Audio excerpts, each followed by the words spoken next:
जगत जननी आदिशक्ति सृष्टि की प्रथम रचयिता तुम्हें कोटि प्रणाम।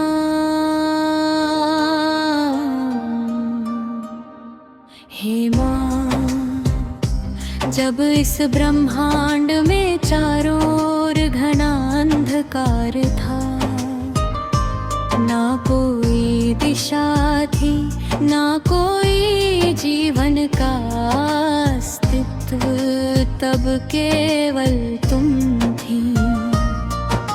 तुम्हारी एक दिव्य मुस्कान से इस सृष्टि का जन्म हुआ।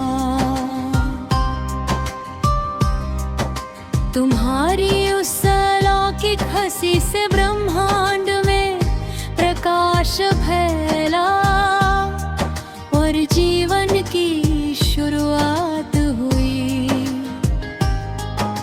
इसी कारण तुम्हें कुष्मांडा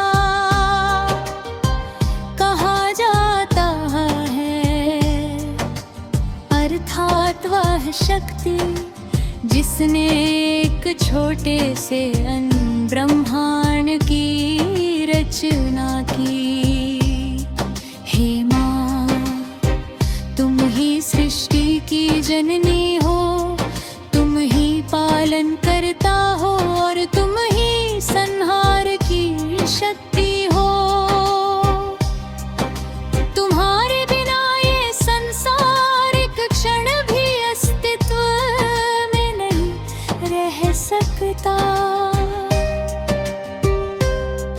तुम ही जीवन की ऊर्जा हो, तुम ही हर प्राणी के भीतर बसने वाली चेतना हो। तुम्हारी कृपा के बिना न कोई जीव जन्म ले सकता है, नहीं जीवित रह सकता है। हे अष्टभुजा धारी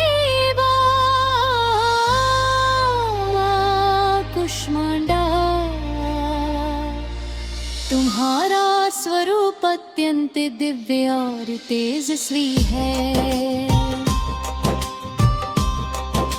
तुम्हारे आठों हाथों में धारण किए गए अस्त्र शस्त्र और दिव्य वस्तुएं हमें जीवन के गूढ़ रहस्यों का ज्ञान कराती हैं।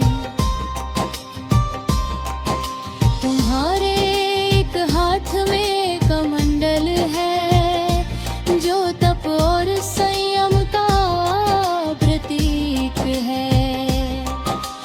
दूसरे हाथ में धनुष और तीसरे में बाण है जो लक्ष्य और उसे प्राप्त करने की शक्ति को दर्शाते हैं। चौथे हाथ में कमल पुष्प है जो पवित्रता और शुद्धता का प्रतीक है। पांचवें हाथ में अमृत कलश है जो अमृता और जीवन की ऊर्जा को दर्शाता है। चौथे हाथ में चक्र है जो समय और न्याय का प्रतीक है।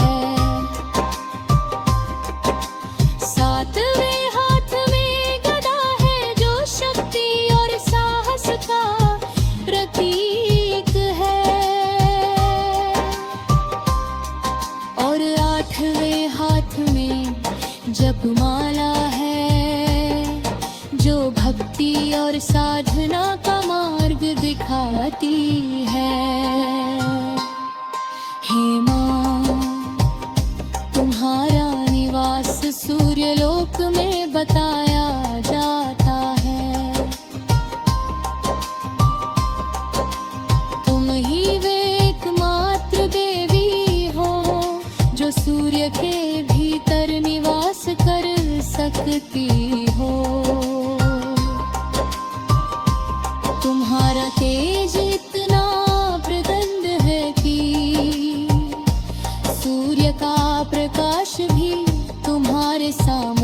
फीका पड़ जाता है। तुम ही वो ऊर्जा हो जिससे ये पूरा ब्रह्मांड प्रकाशित है।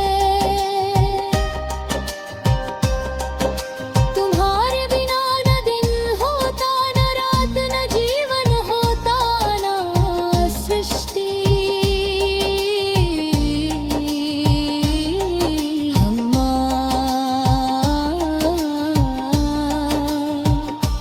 उष्ममा तुम सिंह पर सवार होकर अपने भक्तों की रक्षा करती हो।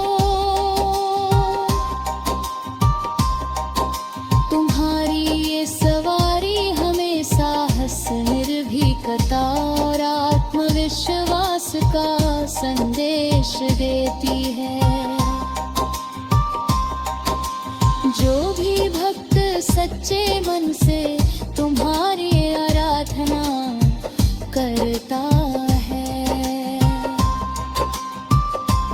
उसके जीवन से सभी भय समाप्त हो जाते हैं। उसके मार्ग में आने वाली हर बाधा स्वयं हट जाती है और उसका जीवन सुखमय बन जाता है। हे करुणामयी माँ, तुम अपने भक्तों पर असीम प्रेम बरसाती हो।